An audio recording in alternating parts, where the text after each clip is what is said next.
C'est un mois de victoire surnaturelle et notre écriture est le psaume 26, versets 6 à 7. Il dit, regarde ton voisin et dit, je sais. Maintenant, je sais que le Seigneur sauve toujours son oint et le protège. Donc, assurez-vous d'être oint si le Seigneur sauve son oint. Et si vous vous souvenez de ce dont nous avons parlé la semaine dernière, que nous sommes des rois, nous savons que chaque roi doit recevoir l'huile de couronnement sur sa tête. Vous êtes en bonne compagnie. Maintenant, je sais que le Seigneur sauve toujours son oint. Non seulement ça, que fait-il ? Il lui répondra depuis les cieux saints par la force salvatrice et puissante de sa main droite protectrice. Oui. Il donne quoi ? Victoire à son oint. Continuez. Il lui répond depuis son sanctuaire céleste avec toute la puissance victorieuse et éclatante de sa main droite. Continuez. Certains se fient aux chars de combat sophistiqués et d'autres aux puissants chevaux, mais nous mettons notre confiance dans le nom du Seigneur Tout-Puissant. Maintenant, quand on parle de victoire surnaturelle, tout le monde s'enthousiasme. Qui n'aime pas la victoire ? La victoire est à moi. La victoire est mienne. Aujourd'hui, la victoire est entièrement à moi. J'ai dit à Satan, va-t'en arrière de moi maintenant. La victoire est entièrement à moi aujourd'hui. Macha, macha, Satan ne tombe pas dans la main de Dieu. Macha, macha. Gagnant, oh, gagnant, gagnant, oh, gagnant, oh, gagnant. Jésus, tu ne gagnes pas seulement, tu es le grand gagnant. Ata, ata, tu vas pour toujours. Gagnant éternel, Jésus. Es-tu un gagnant ?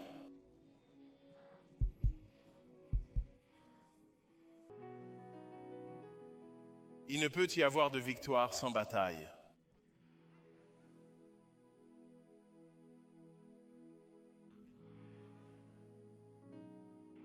Vous ne pouvez pas obtenir de victoire sans avoir mené une bataille. Sans bataille, il ne peut y avoir de victoire. Le mot victoire vient du mot latin victoria, qui signifie la conquête et est appliqué dans le contexte de la guerre, désignant ainsi le succès obtenu au combat. Mais j'ai constaté que nous aimons la victoire, mais que nous ne voulons pas livrer la bataille. Le dictionnaire Webster définit la victoire comme le fait de surmonter un ennemi ou un antagoniste. Et quand nous parlons de victoire surnaturelle, cela signifie que vous faites face à des obstacles impossibles.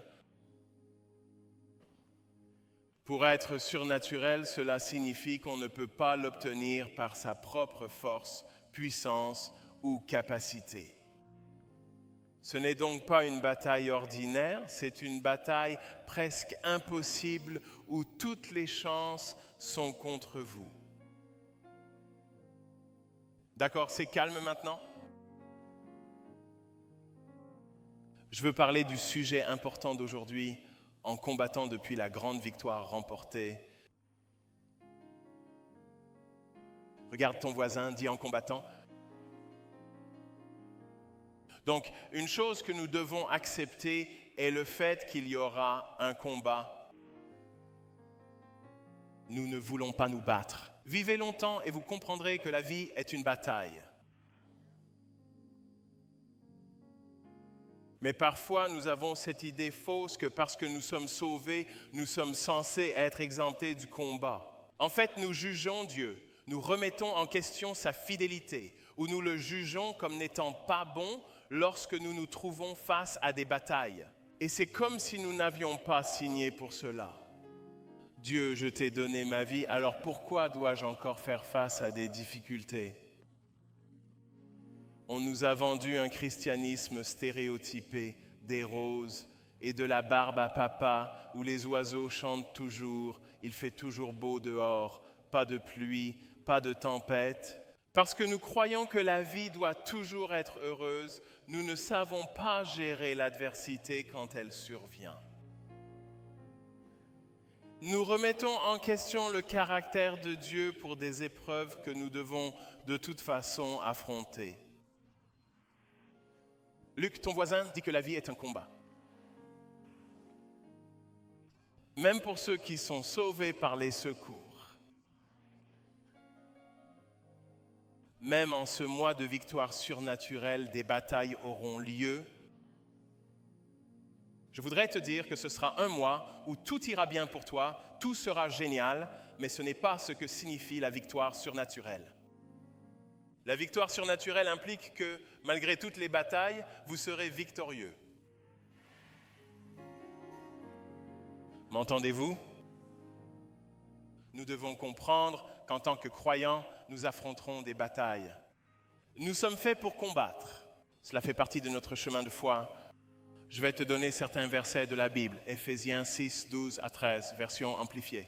Revenez à amplifier. Éphésiens 6, 12 à 13. Que dit ce verset? Il est écrit ceci. Car notre lutte n'est pas contre la chair et le sang, mais contre les puissances. Affichez-le à l'écran. Car nous ne luttons pas contre la chair et le sang, une lutte. Et il y a des tensions. Il y a une lutte. Une lutte n'est pas seulement physique, mais va au-delà de la chair et du sang. Non seulement vous devrez lutter physiquement, mais vous aurez également des adversaires spirituels.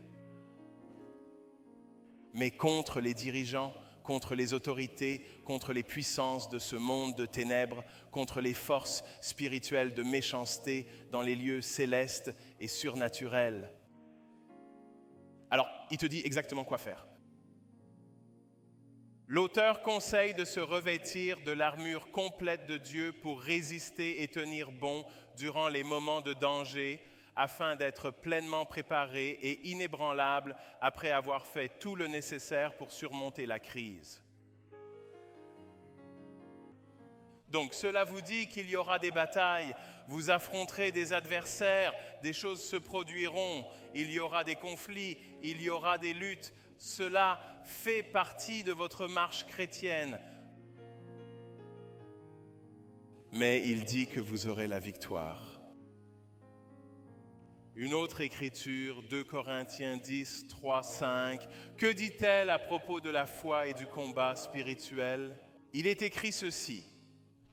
Car bien que nous marchions dans la chair en tant qu'hommes mortels, nous ne menons pas notre vie spirituelle de manière charnelle. Quel est ce mot précis? Quel est ce mot? Nous ne menons pas notre guerre spirituelle. Il y aura des combats.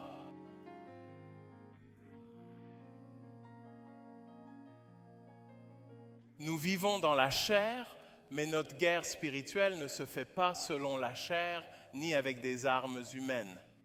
Voyez les armes de notre guerre, les armes de nos batailles, ne sont pas matérielles, n'est-ce pas? Ce ne sont pas des armes de chair et de sang.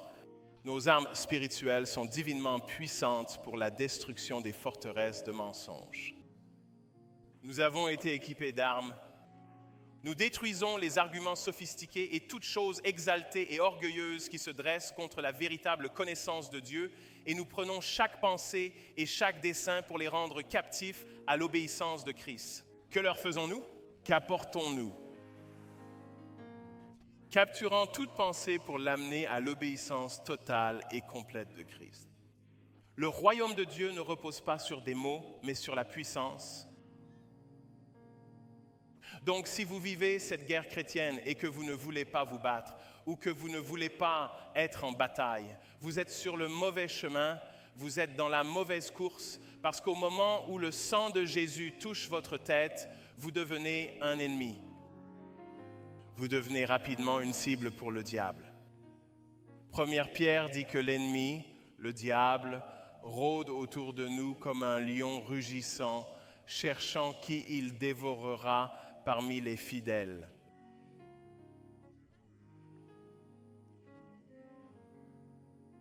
Un lion mange-t-il ses petits? Non, il cherche encore une proie. Donc, dès que vous devenez chrétien, vous devenez une cible. Jean 33, écoute ce que ça dit.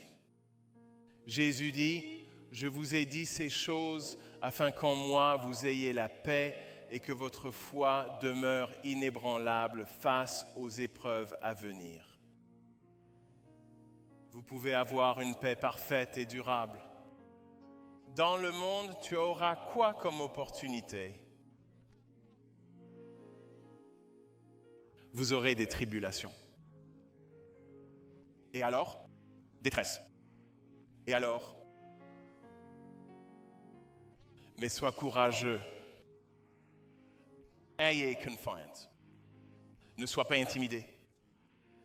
Non seulement cela, être rempli de quoi? Pourquoi? Parce que j'ai réussi à vaincre le monde par mes propres efforts. Ma conquête, c'est quoi exactement? Accompli. Et ma victoire sera toujours durable. Il nous a donc dit que nous aurons des tribulations, des détresses, des souffrances, mais ne soyez surtout pas troublés ni découragés. Ne sois pas perturbé. Vous êtes à l'intérieur du rocher solide qui ne peut pas échouer. Et parce que tu es dans le rocher qui ne peut échouer, aucune arme formée contre toi ne prospérera. En lui, vous avez une paix parfaite. Alors, quand vous voyez ces choses commencer à se produire, n'ayez surtout pas peur. Revenons maintenant au psaume 2. Alors, nous avons clairement établi cela, il n'y a jamais de victoire sans bataille et tout le monde ici devra inévitablement affronter une sorte de bataille, qu'elle soit physique, spirituelle, émotionnelle, financière ou mentale. Lequel ai-je manqué? J'ai dit tous les L, c'est clair, chat. Quelle que soit ta direction, tu auras des batailles. En regardant maintenant notre verset thématique, le psaume 2, j'ai commencé à l'examiner et en étudiant, j'ai vu que c'était un psaume. Si vous allez en haut, il est écrit psaume de David et c'était un psaume pour David parce que David s'apprêtait à partir en bataille. Et comme il était de coutume, si vous parcourez la Bible, les enfants d'Israël ne partaient jamais au combat sans consulter d'abord le Seigneur. C'était leur mode opératoire, leur modus operandi. Chaque fois qu'ils allaient partir au combat, Seigneur, devons-nous y aller? Seigneur, nous donneras-tu un Dieu qui dit « Va ». Dieu dira « Combattez ». Depuis Josué jusqu'à David, les grands juges et ceux que Dieu a utilisés pour délivrer Israël consultaient toujours le Seigneur. Et ce qu'ils faisaient, c'est qu'ils priaient, ils s'assuraient d'être en règle, que tout allait bien, offraient des sacrifices, faisaient des offrandes. Le Seigneur disait d'y aller, ils y allaient. Ils pensaient toujours gagner, donc une défaite indiquait que quelque chose clochait. Et vous trouverez même dans les religions qui ne sont pas chrétiennes ou, vous savez, qui ne croient pas en Dieu, que même lorsqu'elles partent en guerre, elles offrent souvent des sacrifices symboliques parce qu'elles veulent apaiser le Dieu en question, espérant ainsi obtenir ses bonnes grâces et influencer favorablement l'issue de la bataille en leur faveur. Regardons le psaume 20 dans la version Nivé. Psaume 20, verset 1. Nivé, utilisons NIV. Ils disent cela, alors ils se mettent à prier pour David, puis ils commencent à chanter une chanson douce. Et il dit que le Seigneur te réponde rapidement quand tu es en détresse et que tu as besoin de son aide. La bataille est arrivée, la terrible guerre est arrivée, ils murmurent une prière fervente, que le Seigneur te réponde quand tu es en détresse. Continuez. Que le nom du Dieu d'Israël et de Jacob te protège toujours. Vous allez entrer en bataille. Que le Dieu de Jacob, le Dieu de nos ancêtres bien-aimés, te protège toujours. Continuez. Qu'il t'envoie du secours depuis le sanctuaire et qu'il te soutienne fermement et vigoureusement depuis Sion. Qu'il regarde le verset 3. Que veut-il dire? Souviens-toi de tous tes nombreux sacrifices et accepte avec bienveillance tes holocaustes. Continuez. Qu'il réalise les désirs de ton cœur et réussisse tes projets. Regardez le verset 5. Puissions-nous crier de joie pour ta victoire, roi David, et lever haut les bannières au nom de notre Dieu Tout-Puissant. Que le Seigneur exauce tous tes souhaits et réalise toutes tes intentions. Et maintenant, cela passe de la prière fervente qui a été faite spécialement pour David. David commence à parler et il dit quoi? Maintenant, ça je le sais très bien. Le Seigneur accorde toujours la victoire à son oint bien-aimé. Le Seigneur m'a montré l'ordre des événements. Il y avait des prières, le Seigneur vous aidera, que le Seigneur vous protège, qu'il vous soutienne. Le verset 3 est crucial dans cette prière. Qu'il se souvienne de toutes tes offrandes et de tes sacrifices apportés avec dévotion. Car souvenez-vous, l'idée est que, avant d'aller au combat, nous devons absolument nous assurer d'avoir obtenu la faveur de Dieu. Nous devons être en règle. Et donc, si nous offrons des sacrifices en chemin, Dieu, s'il te plaît, souviens-toi que nous avons offert des sacrifices et que nous avons apporté des offrandes. Et donc, parce que nous avons fait cela, nous croyons fermement que nous sommes en règle et nous croyons sincèrement que tu nous sauveras, que tu nous protégeras et que tu nous donneras la victoire que nous espérons tant. Ainsi, la confiance réside dans le fait que nous croyons être en règle grâce aux sacrifices et aux holocaustes que nous avons offerts.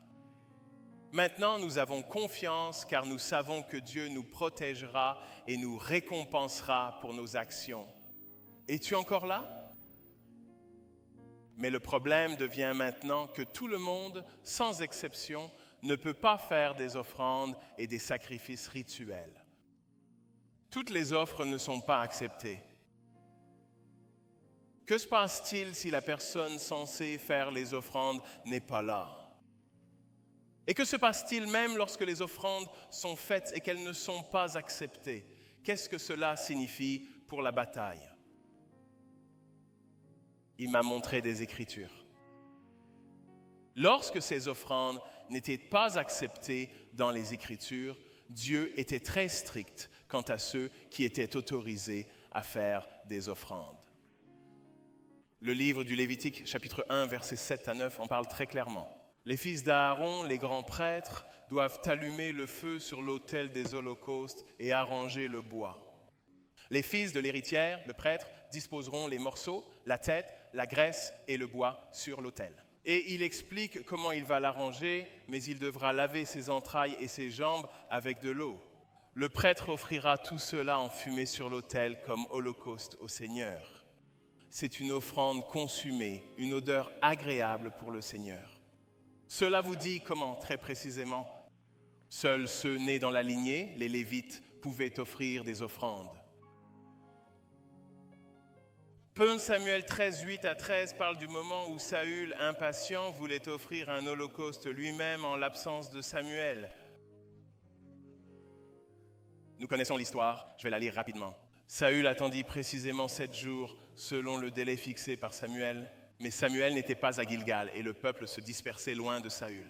Alors Saül dit, « Apportez-moi l'holocauste et le sacrifice de paix. » Et malgré l'interdiction de le faire, il offrit quand même l'holocauste. Donc, il ne suffit pas de l'offrir, il faut aussi être la bonne personne. Dès qu'il eut fini d'offrir l'holocauste, Samuel arriva enfin. Saül accueillit Samuel qui lui demanda « Qu'as-tu fait ?» Et Saül dit « Puisque j'ai vu que le peuple se dispersait loin de moi et que tu n'étais pas venu au moment fixé et que les Philistins s'assemblaient à Michmas, j'ai donc dit « Maintenant les Philistins vont descendre contre moi à Gilgal et je n'ai pas demandé les paroles du Seigneur. » En faisant une humble supplication, monsieur, Samuel, la grande bataille approche. Vous n'êtes pas arrivé à l'heure. Et je sais pertinemment que si je vais affronter cette bataille difficile, je dois avoir la faveur du Seigneur. Alors, qu'a-t-il fait? Alors, je me suis résolument forcé à offrir l'holocauste en sacrifice. Je dois obtenir la faveur divine. Je dois être en règle. Tu n'es pas là. Les batailles peuvent survenir à des moments inopportuns. Parfois, dans les batailles, celui sur qui vous comptez pour se sacrifier à votre place n'est pas là. Parfois, le téléphone du pasteur ne passe pas. Si votre seul chemin vers Dieu est via le pasteur, c'est un problème.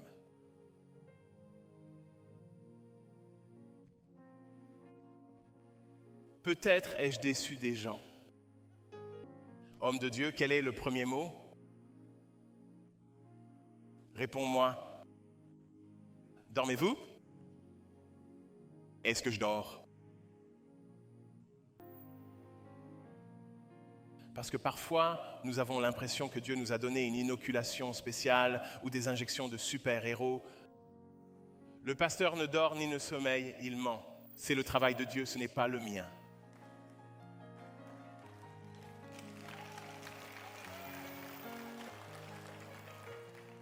Ne t'inquiète pas pour le pasteur, je l'ai appelé et il dormait. C'est tout à fait d'accord parce que voyez-vous, les êtres humains, si vous les laissez faire, une chose fondamentale que vous apprendrez en tant qu'êtres humains, c'est que vous devez établir et maintenir vos propres limites. Les gens, par nature, tendent à tester les frontières de ce qui est acceptable ou non. Sans ces limites clairement définies, il de obéissance. Il va encore plus loin et je ne prends absolument aucun plaisir dans le sang des taureaux, des agneaux ou des chèvres offerts sans aucun repentir. Quand vous venez vous présenter devant moi, qui donc vous demande réellement cela? Cette profanation de mon temple par vos pieds pécheurs. N'apportez plus jamais d'offrande sans valeur. Votre encens a l'odeur forte et désagréable, mais véritablement répugnant. Vos nouvelles lunes et vos sabbats, la convocation des assemblées, je ne peux pas supporter votre méchanceté, votre péché, votre injustice, vos méfaits et la misère de l'assemblée festive. Je déteste profondément l'hypocrisie de vos nouvelles fêtes de la lune et de vos fêtes désignées spéciales. Ces offrandes précieuses, que sont-elles devenues? Un fardeau pour moi et je suis vraiment fatigué de continuellement les porter. Alors quand vous étendez vos mains en prière, suppliant mon aide, que ferai-je? Je vais cacher mes yeux de toi pour ne plus être tenté de te regarder. Oui, même si vous offrez beaucoup de prières sincères, je ne le serai toujours pas. Pourquoi? Parce que tes mains sont encore complètement pleines de sang. Ah! Vous voyez, cette écriture est vraiment un gros problème. C'est un problème. Parce que beaucoup d'entre nous se retrouvent piégés dans l'offrande de sacrifices incessants, sans le vrai repentir dans nos cœurs sincères. Et vous êtes si fiers de la durée de vos prières quotidiennes, et vous faites toutes les apparences des choses nécessaires pour obtenir la faveur de Dieu, mais ce que vous obtenez à la place, c'est un Dieu repoussé, parce que tout cela est pour la frime. Je me fiche complètement de vos offres. Si vous le souhaitez vraiment, faites 100 000 offres d'obligation. Mais s'il n'y a pas de repentir dans votre cœur et pas d'obéissance, cela ne signifie rien. Cela devient un fardeau.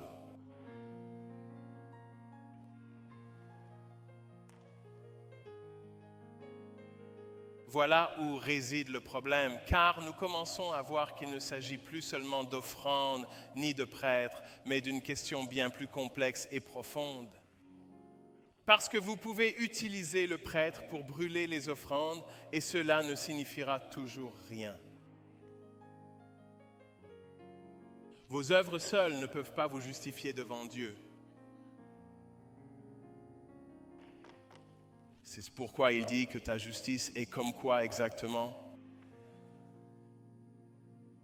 Même si vous suivez les lois et pensez être juste, cela ne signifie rien car le cœur humain est mauvais et désespérément corrompu. Qui peut connaître les pensées de l'homme sinon Dieu? Avec vos lèvres, vous me bénissez et me louez, mais vos cœurs sont en réalité bien loin de moi. Nous serons surpris au dernier jour, car même le pharisien, toujours perçu comme bon, pourrait être rejeté par Dieu. En ton nom, nous guérissons les malades, en ton nom. Il dit, ouais, vraiment répugnant. Voilà où réside le problème.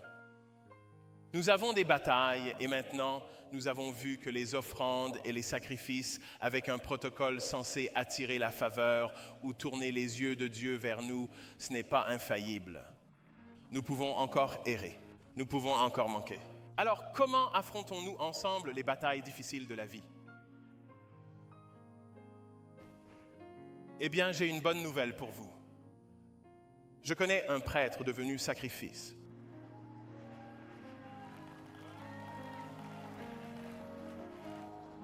Vous voyez, car dans tout le reste, le prêtre offrait le sacrifice. Mais je connais bien le grand prêtre en chef qui, par un acte de foi, est devenu le sacrifice ultime. Hébreux 2, 17 dit ceci.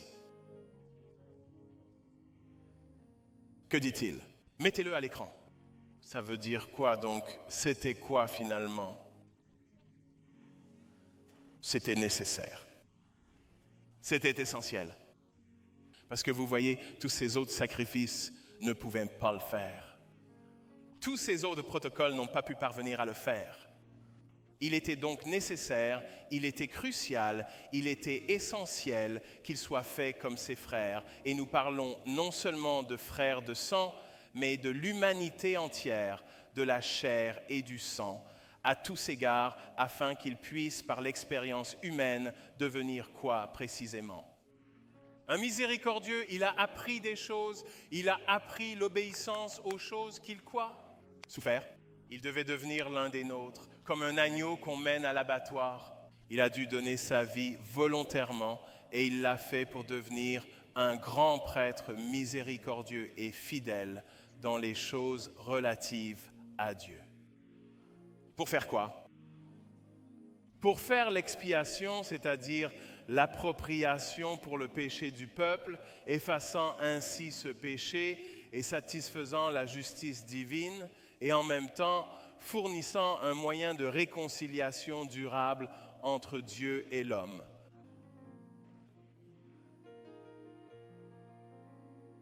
Avant les fondations de la terre, Jésus était assis. Et Dieu dit, « Oh, nous allons avoir un problème. L'humanité va faire des erreurs. Ils vont faire ce que font les hommes. Ils vont être infidèles. Ils vont être terribles. Et si je devais les juger en fonction de ce qu'ils font, ils ne satisferaient jamais à mes exigences. Qui ira? » Voici le texte étendu. Jésus dit, « Envoie-moi l'agneau qui a été immolé avant la fondation du monde. » Car il savait qu'il y a un sacrifice parfait et éternel qui ne sera jamais rejeté, qui offrira rédemption et salut à toute l'humanité. Il y a un sacrifice qui ne peut jamais être réprouvé ou répugnant. Il y a un sang qui a été versé et qui parle plus fort que celui d'Abel. Il y a un sang dont la puissance ne perd jamais son pouvoir. Donc, si c'est moi qui suis le prêtre et que je deviens le sacrifice ultime et que je donne ma vie en échange, je paie le prix une fois pour tous les péchés. Alors maintenant, en temps de bataille, où nous devons commencer à chercher un agneau ou un sacrifice ou un grand prêtre, nous avons un grand prêtre en chef qui l'a déjà fait, qui a déjà incliné Dieu en notre faveur, qui nous a déjà garanti la victoire. Que vous puissiez joindre le pasteur ou non, sachez que parce que vous êtes en lui, qui est le chef suprême de toutes les principautés et puissances célestes, vous êtes protégés. Parce que vous êtes assis avec lui, vous êtes maintenant en lui. Vous avez été rachetés par le précieux sang du Christ. Peu importe les circonstances, peu importe le moment, l'occasion, le lieu, vous êtes toujours en situation de victoire.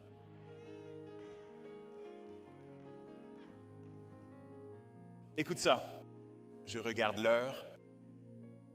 L'essentiel de 1 Corinthiens 15, 57. Mettez-le à l'écran. Il est écrit ceci, mais grâce à la bonté infinie de Dieu. Merci à qui? Grâce à Dieu. Qui fait quoi? Il nous donne, nous ne méritons pas la victoire, nous ne pouvons pas combattre. Vous n'êtes même pas en position de recevoir la faveur. Donc tout ce que vous obtenez est parce que c'est en lui que vous vivez. C'est en lui que vous bougez. Alors rendons grâce à celui qui, bienveillant, nous donne la victoire avant même le combat.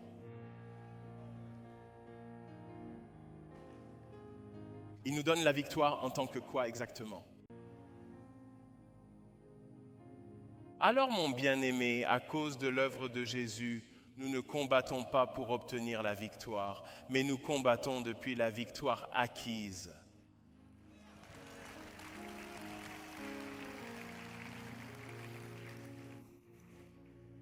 Merci qu'il a dit, Jean chapitre 19, verset 30.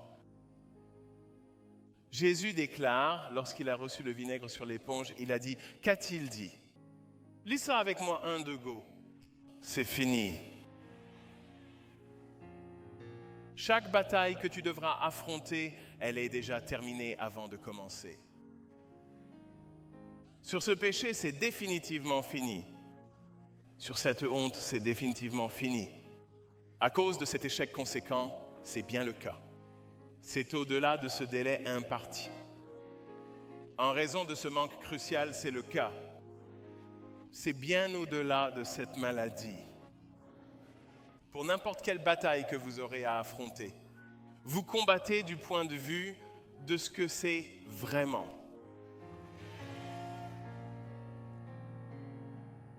C'est fini? C'est fini. Il a vaincu la mort. Il a conquis l'enfer. Il a vaincu la tombe ainsi que toutes les puissances des ténèbres. C'est fini. Grâce soit rendue à Dieu, grâce infinie soit rendue à Dieu qui nous fait magnifiquement triompher. La Bible dit que lorsque nous étions morts dans nos péchés, il a proclamé qu'il est mort pour nous et la Bible affirme qu'il a annulé l'acte de condamnation avec toutes ses exigences légales. Et il l'a mise de côté pour toujours quand il l'a cloué à la croix. Et quand il fit cela, il désarma les autorités et les puissances, les forces surnaturelles du mal opérant contre nous, et il les exposa publiquement en spectacle. C'est pourquoi il est mort en public. Il l'a fait pour donner un exemple public éclatant, les exhibant comme captifs humiliés à travers la croix. Parce que la croix ne peut jamais être vaincue, votre victoire ne peut jamais vous être enlevée.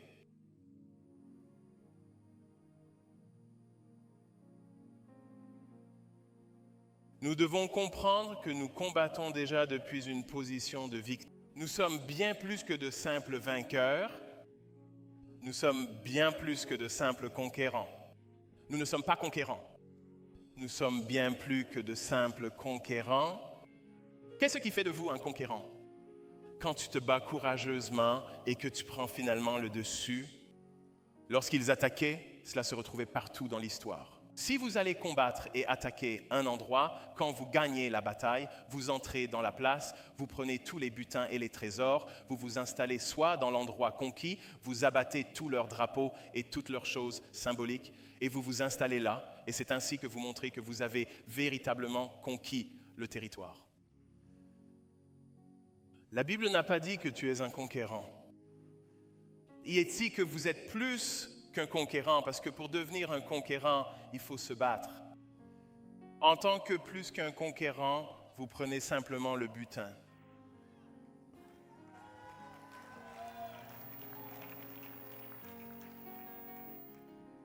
Vous êtes bien plus qu'un simple conquérant. Texte condensé. C'est actuellement l'une de mes écritures préférées. Nous en avons parlé dimanche dernier et nous allons en parler à nouveau maintenant. Éphésiens 2, 6 à 9. Éphésiens 2, 6 à 9. Et il nous a ressuscités ensemble avec lui quand nous avons cru en sa parole et en son sacrifice. Il nous a élevés ensemble avec lui quand nous avons cru en lui. Et qu'a-t-il ensuite fait? Il nous a fait asseoir avec lui dans les lieux célestes en Christ Jésus, afin de montrer dans les siècles à venir l'infinie richesse de sa grâce et sa bonté envers nous. Pas vos œuvres, mais sa grâce. Pas ta propre capacité, sa grâce. Pas ta puissance, mais sa grâce. Pas seulement votre intellect, mais sa grâce. Pas uniquement votre stratégie, sa grâce. Dans sa grande bonté envers nous en Christ Jésus, en pourvoyant à notre rédemption, car c'est par sa merveilleuse grâce. Par la foi, la compassion et la grâce de Dieu vous ont sauvés du jugement et ont accordé la vie éternelle en Christ. Et ce salut ne vient pas de vous, ni par vos propres efforts, mais c'est le don gracieux et immérité de Dieu, non pas en raison de vos œuvres ou de vos tentatives de respecter la loi, afin que personne ne puisse se vanter ou s'attribuer le mérite de son propre salut. Pas ta vie de prière qui te rend juste.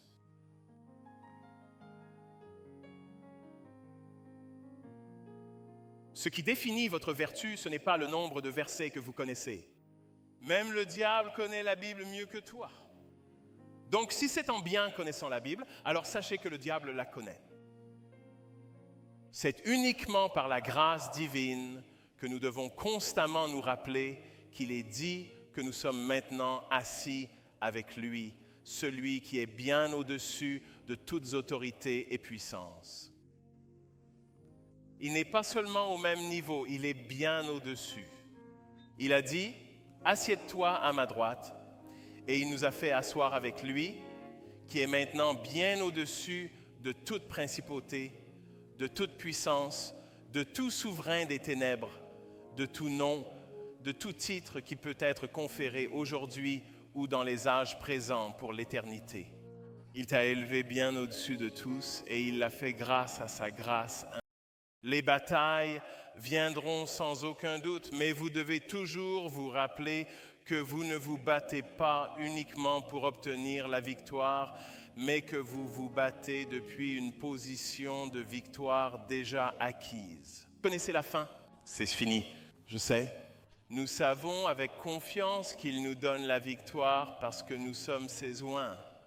Nous sommes des rois et des prêtres achetés par son sang. Nous avons la confiance par le précieux sang de Jésus, ainsi soit-il.